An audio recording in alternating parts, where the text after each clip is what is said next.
Hey guys, welcome to unique GS centre.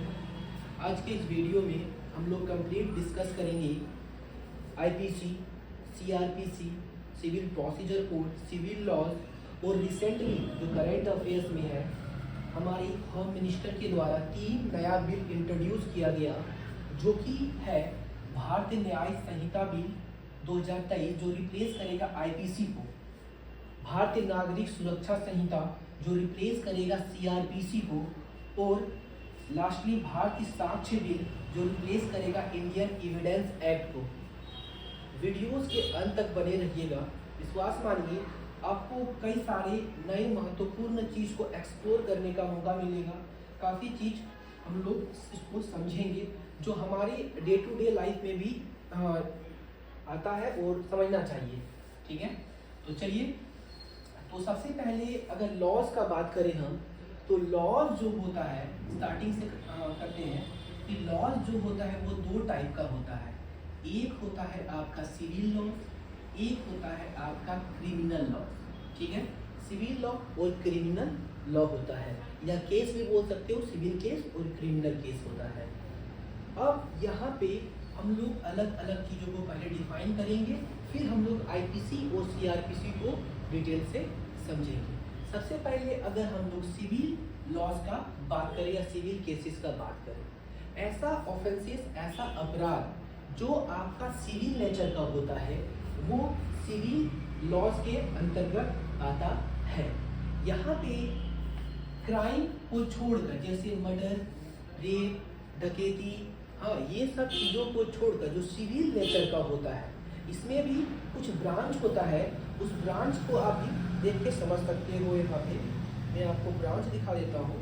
जैसे branches of civil law, civil law का भी कई सारा ब्रांच होता है, जैसे contract related laws, property related laws, family related laws, और एक होता है टॉर्ट। अगर आप एग्जाम्पल से समझना चाहो तो कई बार जैसे एग्जाम्पल मान लेते हैं हम लोग कि फैमिली या प्रॉपर्टी ही ले लेते हो।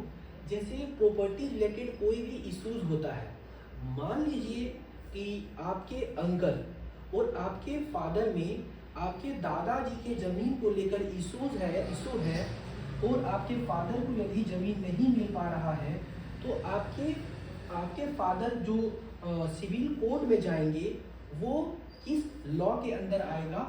वो आपका सिविल लॉ के अंदर आएगा, उनके ऊपर सिविल केस चढ़ेगा। ठीक है, उसी प्रकार से प्रॉपर्टी, अच्छा हाँ, प्रॉपर्टी तो मैंने बता दिया। कॉन्ट्रैक्ट वाला, कई बार आप कॉन्ट्रैक्ट करते हो, एग्रीमेंट करते हो, जैसे आप रेंट में रह रहे हो, ऐसे केस में किसी भी प्रकार का आपके साथ बुरा होता है, या जो एग्रीमेंट है उससे हटकर कुछ चीज़ होता है, तो ऐसे केस में आप सिविल कोर्ट जाओगे और उसके ऊपर जो आपका धारा चढ़ेगा वो सिविल लॉ का चढ़ता है सर। ठीक है, और एक फैमिली का एग्जांपल ले लो। यदि आपका डिवोर्स होता है या फिर चाइल्ड कस्टडी का बात करो, बच्चे का कस्टडी का बात करो, ऐसे केस में ये सब सारा जो केस होता है वो फैमिली ब्रांच में आता है, जो कि सिविल लॉ होता है। ये सब सारा जो होता है सिविल कोड में डिस्कस होगा। और एक टॉर्ट ले लो आप, टॉर्ट मतलब रॉन्ग होता है, जैसे कोई नॉर्मल अगर धक्का मुक्की होता है, या फिर आप कह सकते हो आपको कोई डिफेम करता है, तो ये सब सारा टॉर्ट में आता है, जो सिविल केस होता है, जो सिविल लॉज के अंतर्गत आता है।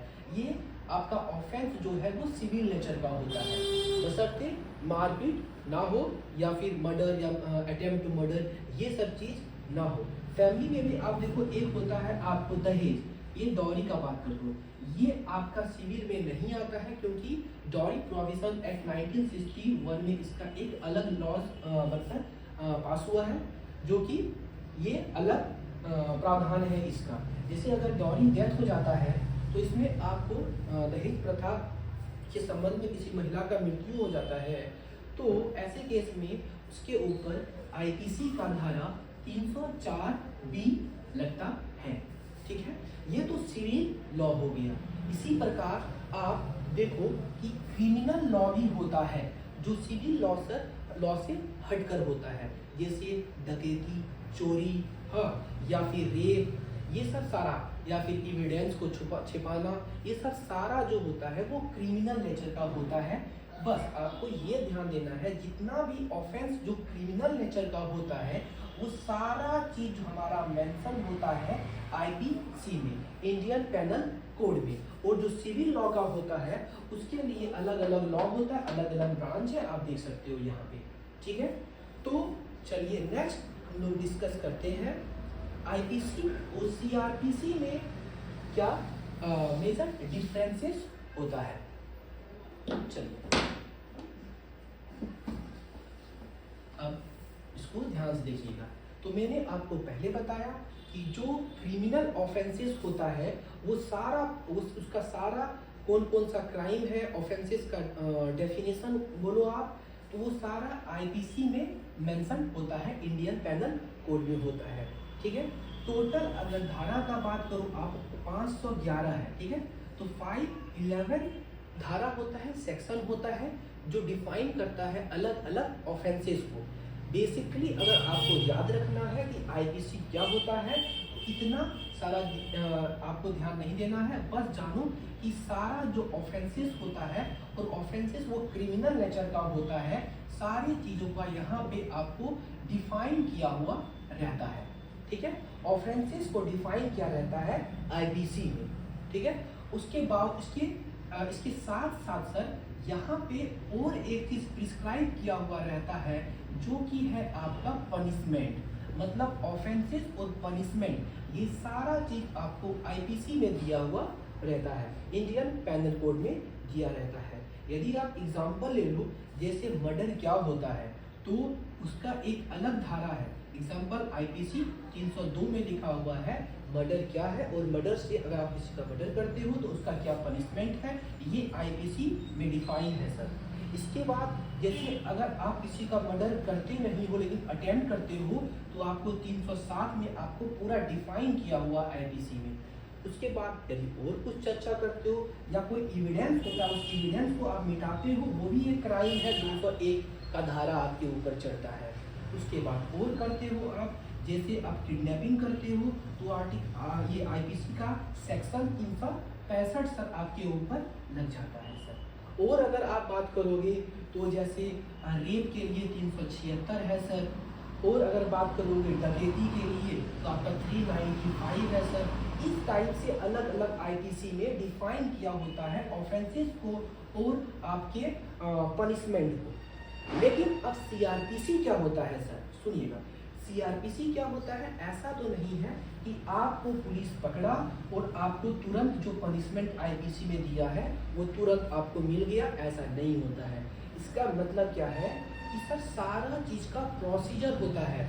जैसे आपके अरेस्ट से लेके, आपके डिटेंशन से लेके, आपके इन्वेस्टिगेशन से, इंटरोगेशन से लेकर, आपका बेल से लेकर, आपका ट्रायल से लेकर, जितना भी चीज जो है वो जितना भी प्रोसीजर जो होता है वो प्रोसीजर सिर्फ लिखा होता है हमारे सीआरपीसी में लिखा होता है क्रिमिनल प्रोसीजर कोड, इसीलिए लिखा गया है क्रिमिनल प्रोसीजर कोड।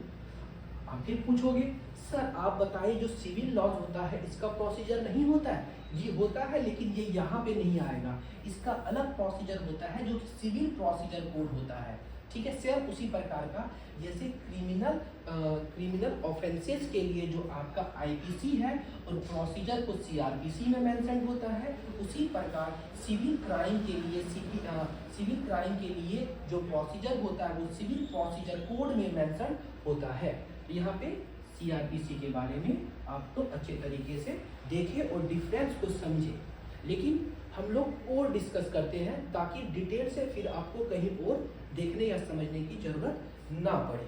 अब देखिए थोड़ा सा हम लोग अब इवोल्यूशन का बात करते हैं कि कैसे ये इवॉल्व हुआ आईपीसी और सीआरपीसी। अगर ये समझ गए तो आप रिसेंट जो बिल लाया गया है वो आप सही से समझ पाओगे।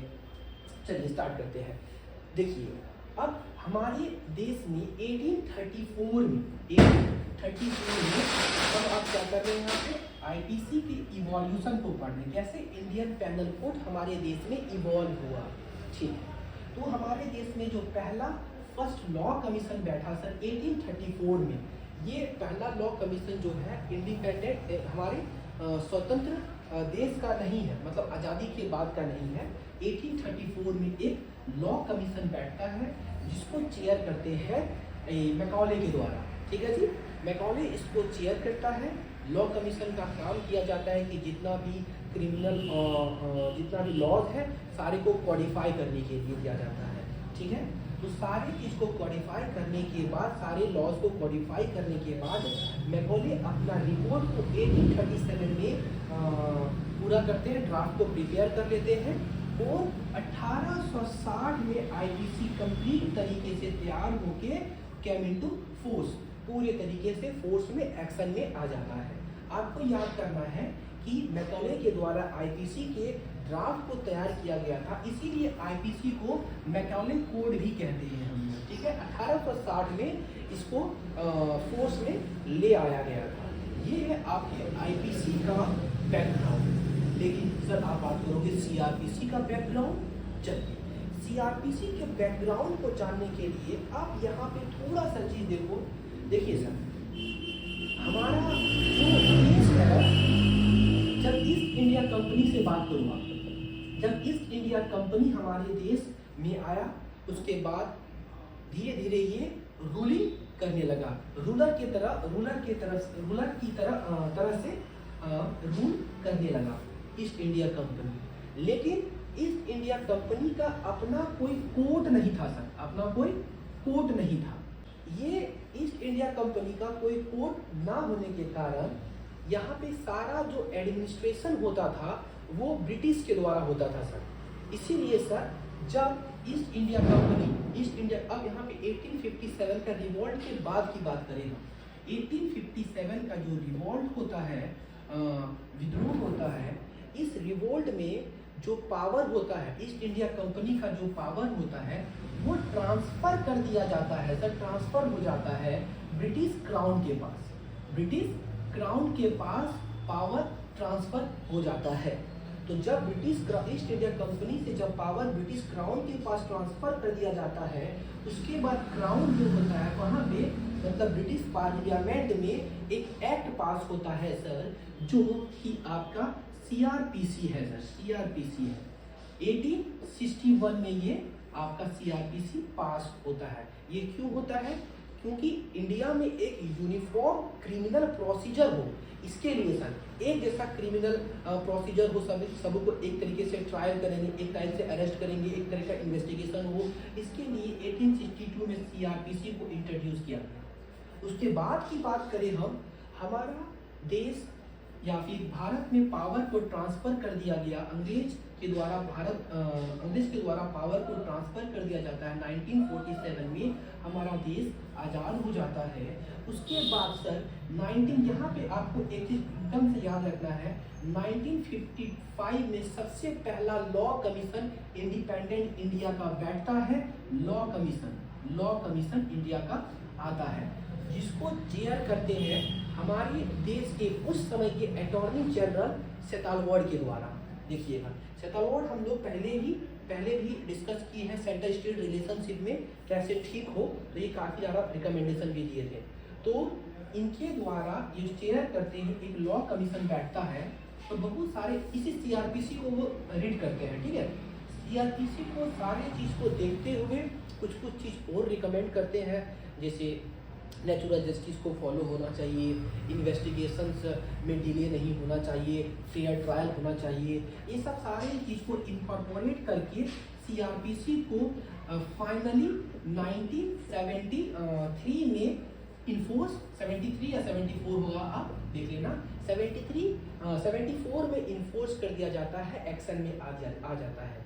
इसका मतलब हम अगर बात करोगे आईपीसी सर एक्शन में कब आता है, फोर्स में कब आता है, तो आप करो 1860 में आता है, और सीआरपीसी कब आता है, 1974 इंडिया के मतलब इंडिपेंडेंस के बाद 1974 में आ जाता है, एग्जिस्टेंस में आ जाता है। इतना सारा चीज हम लोगों को आईपीसी और सीआरपीसी के बारे में जानना था, ठीक है। आशा करते हैं यहाँ तक आप लोगों को समझ में आया होगा कि आईपीसी क्या है, सीआरपीसी क्या है, सिविल लॉज क्या है, सिविल प्रोसीजर कोड क्या है, ये हम लोग कंप्लीट तरीके से डिस्कस करेंगे। उसके बाद अब यदि बात करो कि सर ये रिसेंटली जो बिल इंट्रोड्यूस किया गया है ये क्यों किया गया है सर, देखिए यहाँ पे आपको थोड़ा सा अप्रोच अपनाना है कंक्लूड करने के लिए। आंसर को कैसे आप कंक्लूड करोगे, सबसे पहले देखिए कि हर एक देश का जो आइडियोलॉजी होता है वो अलग होता है, हर एक देश का। यहाँ पे आप इसको कंक्लूड कैसे करोगे, मेरी बातों को सुनो फिर समझ में आएगा। सारे देश का जो आइडियोलॉजी होता है वो अलग होता है, अलग तरीके से काम करता है। और समय के साथ क्या होता है, काफ़ी सारा लॉज रिलीवेंट नहीं रह जाता है, उनमें बदलाव करना होता है। और सबसे बड़ी बात है जो आईपीसी सीआरपीसी हमारे देश में आया वो कॉलोनियल ओरिजिन का है, वो ब्रिटिश के द्वारा बनाया गया था, तो वो अपनी सुविधाओं के अनुसार इंट्रोड्यूस किए थे। तो समय के साथ कई सारा लॉज है वो रिलीवेंट नहीं रह जाता है, इसीलिए हम लोग अपना इंडिजिनस लॉ जो है हम लोग इंट्रोड्यूस करने वाले हैं। इसमें कुछ अगर आप एग्जाम्पल लोगे तो रिसेंटली सर एक एग्जाम्पल मैं आपको बताता हूँ जिससे आप ये बता सकते हो कि क्यों बदलाव जरूरी है। देखिए सर, वेस्टर्न कंट्री जो होता है वो अपने आइडियोलॉजी पे बात करते हैं, वो कई सारी चीज़ों में रिग्रेसिव है, लेकिन हमारा कंट्री जो है वो प्रोग्रेसिव अप्रोच अपनाता है। रिसेंटली सर जो बहुत topic sir which was very debated in past couple of years, जो कि है सर आपका अबॉर्शन से रिलेटेड। आईपीसी में सर, आईपीसी में सेक्शन 312 जो है अबॉर्शन को कंप्लीट तरीके से सर वो क्रिमिनलाइज कर देता है, अबॉर्शन को क्रिमिनलाइज कर देता है। मतलब इंडिया में अबॉर्शन को अलाउड नहीं था, क्योंकि यहाँ पे ये लॉज बनाया गया था वेस्टर्न कंट्रीज के द्वारा, लेकिन हमारे देश में इसका संशोधन किया गया। 1971 में सर हम लोग medical termination of pregnancy act लेकर आए और इसको ये क्रिमिनलाइजेशन को हटा दिए और इसको लीगलाइज कर दिए अबॉर्शन को। मतलब अब हमारा देश अबॉर्ट करवा सकता है बच्चों को। हालांकि फिर से इसको रिसेंटली 2021 में एमटीपी को फिर से अमेंड किया गया, जो इसको ज़्यादा ओवरआर्चिंग ज़्यादा चीज़ों को इंक्लूड किया गया इसमें, जैसे अब मैरिटल नॉन मैरिटल दोनों अबॉर्ट करवा सकता है। तो ड्यूरेशन को भी एक्सटेंड कर दिया गया, इवन 24 वीक से ज़्यादा अगर हो जाता है फिर भी अबॉर्ट किया जा सकता है। ये सब सारा चीज़ है। और इसमें सर कुछ नए चीज़ों को भी इंट्रोड्यूस किया गया है। रिसेंटली आप स्पीच में देखोगे तो फिर एक है इसे मॉब लिंचिंग के लिए जो एक्सट्रीम पनिशमेंट हो सकता है वो कैपिटल पनिशमेंट तक का भी हो सकता है, जो इंट्रोड्यूस किया गया है इस तरीके का चीज़ों का। तो चलिए देखते हैं, अगर ये पार्लियामेंट में पास हो जाता है तो सही है। चलिए आज के लिए यहीं पे धन्यवाद। और अगर इस टाइप के इनिशिएटिव आपको हेल्प करता है, आपको समझ में आता है, तो आप पसंद कर सकते हो, सब्सक्राइब कर सकते हो। ठीक है, आज के लिए धन्यवाद।